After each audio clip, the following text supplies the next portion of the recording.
짜잔. 저는요 어나니머스입니다. 전 세계 사람들은 다 알 거예요. 어나니머스를 모른다? 전 세계 지구 곳곳에?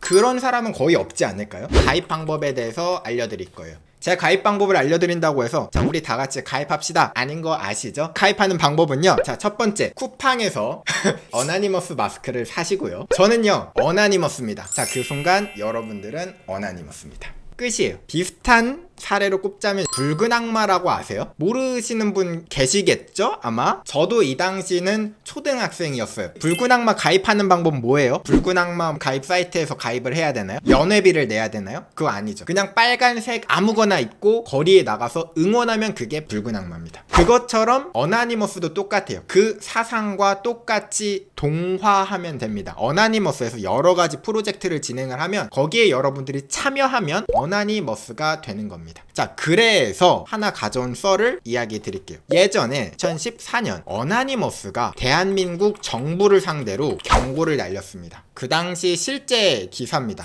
이게 어나니머스가 실제로 영상을 올렸어요. 대충 이야기를 하자면 대한민국 정부, 야 니네 세금 가지고 그렇게 횡령해? 자유를 탄압하는 것 같대. 이때 아마 촛불 시위가 있고 막 그랬을 거예요. 대한민국, 야 우리 4월 14일 날 해킹한다고 막 그랬습니다. 그 당시에 믿을 수밖에 없었던 게 그 직전에 어나니머스가 북한을 해킹해서 북한과 관련된 DB를 다 유출을 했었거든요. 북한도 다 해킹하는 어나니머스야. 근데 대한민국이라고 해킹을 못할까? 그 당시 국정원, 국방부, 우리나라 정부 모든 기관에서 초비상사태가 들어갔습니다. 와. 근데 조금 이상한 게 있었어요. 한국이 이 비상사태를 딱 선포하는데 갑자기 어나니머스 코리아에서 죄송합니다. 그거 저희 아니에요. 라고 이야기를 합니다. 그래서 그 당시에 어땠냐면 뭐야? 진짜 한다는 거야? 안 한다는 거야? 이때 굉장히 충격적이었던 사실이 있는데 잡고 보니까 강모, 고3, 배모, 중3, 대학생, 우모씨 23살이었습니다. 3명이 이제 주동을 했는데요. 자, 놀라운 점은 이들은 SNS상에서 닉네임으로만 대화했기에 우씨, 자 대학생이죠, 자신이 나이가 한참 어린 학생들과 함께 해킹을 모의했다는 사실을 몰랐던 것으로 전해졌다. 자, 이게 무슨 말이냐면 SNS에서 만났어요. 우리는 어나니머스다. 자, 우리 한번 활동해야 돼요. 서로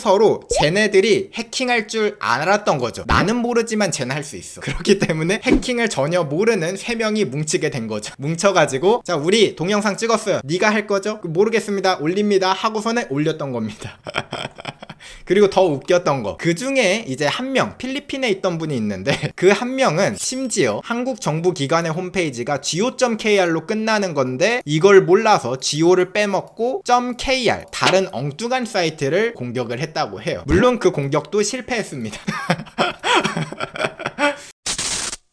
해킹 공격일을 왜 4월 14일로 정했습니까? 이유는 없습니다. 그냥 블랙데이 4월 14일에 하자라고 해서 이제 시작을 했던 거죠. 자, 근데 여기서 보면은 강군은 경찰에서 나는 어나니머스가 맞다 라고 진술했지만 제2군을 제외한 나머지는 모두 해킹 방법을 제대로 알지 못하는 것으로 파악됐다라고 했는데 요 말에서 저는 좀 의미심장했습니다. 나는 어나니머스가 맞다. 사실 세상 물정을 몰라서 그럴 수도 있습니다. 자, 혹여나 이런 일 생기지 않았으면 좋겠지만 여러분들이 만약에 이렇게 잡혀갔어. 그럼 여러분들 어떻게 해야 돼요? 일단 자 무조건입니다. 무조건 질질 짜셔야 돼요. 당당하시면 안 됩니다. 여러분들 질질 짜면서 막 하면서 저는 어나니머스 전혀 모르고요. 저는 그냥 재밌어 보여가지고 그냥 프로그램 한번 다운받아 봤어요. 그냥 재미삼아 한번 해봤어요. 저 어나니머스가 아니에요 라고 해야 됩니다. 이게 실전입니다. 여러분들 저는 어나니머스가 맞습니다. 자, 이러는 순간 인생 실전 경험을 하게 됩니다. 아셨죠? 패기를 보고 아 진짜 중고등 학생들이구나 라는 생각을 했습니다. 실제로 해킹을 하고 실제로 어나니머스 활동하는 분들도 계실 거잖아요. 이상한 애들이 우리 4월 14일날 공격합니다. 이 사람들이 알고 보니까 야 걔네들 실력 없는 것 같아. 아무도 안 하는 것 같아. 그래서 다급히 발 빼는 거죠. 우리 아님. 야 난 말했다. 우리 아님. 딱 손절 빠르게 치는 거 보이시죠?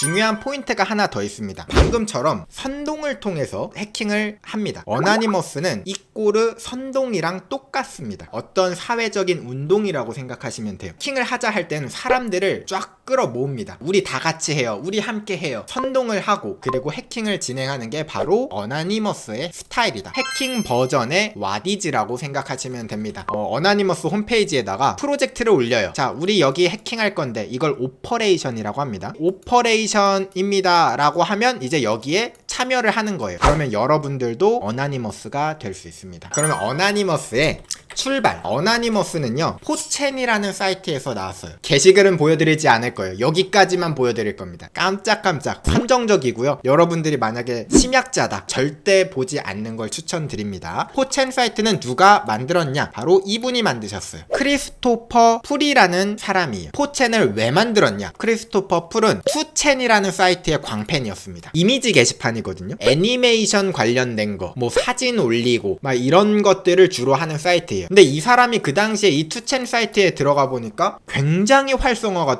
되어 있고 많은 사람들이 참여하는 거예요. 와, 투첸 같은 사이트가 영어 버전도 있으면 좋겠다. 그래서 얘를 그대로 영어로 번역을 합니다. 일본어를 영어로 번역해서 포첸이라고 만들어요. 포첸 사이트는요, 원래는 닉네임을 적게 되어 있어요. 자, 그런데 쉬라는 프로그래머가 있었어요. 이 쉬라는 프로그래머가 게시판은 자고로 익명으로 활동을 해야 돼. 사람들이 만약 닉네임을 쓰잖아? 자기 자신의 이름값에 치중하게 돼. 허영심도 파벌이 생겨. 품위 있는 지식인 계층처럼 행동해. 익명으로서 대화를 할 때 본질적인 대화를 할 수 있을 거야. 비판을 합니다. 강하게 크리스토퍼 풀한테 어필을 해요. 크리스토퍼 풀이 어떻게 반응했을까요? 여러분들 상상이 가세요?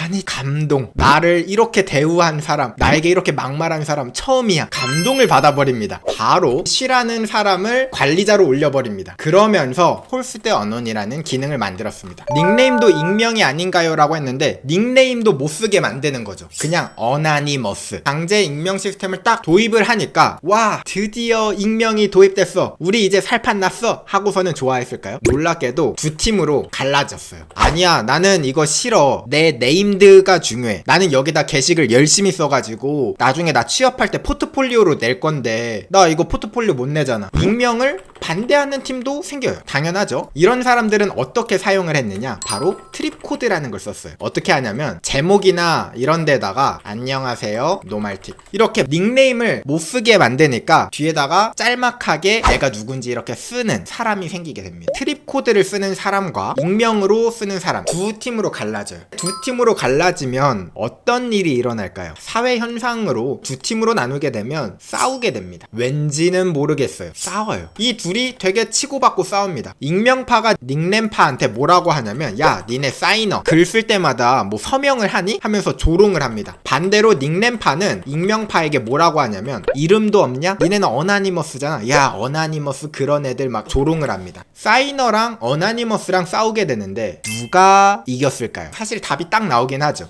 당연히 어나니머스가 이깁니다. 왜냐면 어나니머스는 뒤가 없거든. 진짜 익명이거든요. 이게 익명의 무서움이랄까? 진짜 한도 끝도 없이 잔인해질 수가 있습니다. 사실 둘이 싸웠다고 했는데 어나니머스가 이 사이너들을 거의 괴롭혔다라고 생각하시면 돼요. 그러니까 얘네들이 당연히 포첸 게시판에서 멸종하게 됩니다. 어나니머스가 주류로 자리 잡게 되는 거죠. 잃을 게 없는 사람들이죠. 그래서 익명이 진짜 무서운 거예요. 이 어나니머스가 거기에서 나오게 되는 겁니다. 이렇게 포첸 사이트를 어나니머스가 장악했어요. 진짜 살아있는 생지옥이 돼버립니다. 이 어나니머스의 그 잔인함 있죠. 이 선정성과 잔인함. 여러분들이 알고 있는 진짜 극단적이고 되게 심한 커뮤니티 뭐예요? 뭐 DC? 여기에 발도 못 붙입니다. 여기서는 어떤 게 문화냐면 인사를 하면 기본적으로 인사가 19금, 패드립, 그냥 욕이 인사입니다. 욕을 안 해주면 뭔가 자기를 무시하는 듯한 느낌? 여기에서 트롤링이라는 개념이 나왔는데 포첸 사이트에서는 트롤링이라는 걸 하면서 많이 놀았습니다. 멀쩡히 가만히 있는 사람을 가지고 보고 탈탈 터는 거예요. 예를 들어 누가 안녕하세요 저 아침 되게 맛있게 먹었어요, 여러분들 건강한 하루 보내세요, 딱 이렇게 게시판을 올리잖아요. 그러면 댓글에 기본적으로 삐삐삐삐 크크크크크 얘 신상 털자 고고고 막 하면서 얘가 누구고 얘가 어떤 사람이고 막 가족이야 입에 담지 못할 것들 있죠. 이러면서 노는 게 하나의 문화였습니다. 포첸에 있던 어나니머스는 진짜 말 그대로 순수악이라고 해야 될까? 인간에게 남아있는 마지막 감정 있죠. 원초적인 본능. 사람들에게 가면을 다 씌우고 체면과 사회성을 다 없애면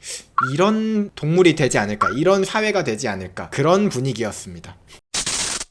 트롤링이라는 게 뭐냐면 어떤 사람을 괴롭히는 것도 해당돼요. 그냥 지나가던 게시판 사람을 괴롭히거나 아니면 유명한 곳에 장난 전화를 하거나 장난 팩스를 보내거나. 포첸에서 했던 대표적인 장난이 있었어요. 뭐냐면 예전에 저스틴 비버 아시죠? 저스틴 비버가 이제 투표를 올렸습니다. 자, 저희 사랑하는 팬분들, 제가 해외 투어를 갈 겁니다. 자, 어디로 갔으면 좋겠어요? 투표 부탁드립니다. 포첸 애들이 몰려가가지고 북한을 냅다 찍어버립니다. 결과가 북한이 나왔어요. 그러니까 이런 식으로 단결력, 뭔가 이런 장난을 되게 좋아했습니다. 귀여울 수도 있는 장난이긴 하죠. 좀 말로 표현할 수 없는 잔인한 장난들도 굉장히 많이 했습니다.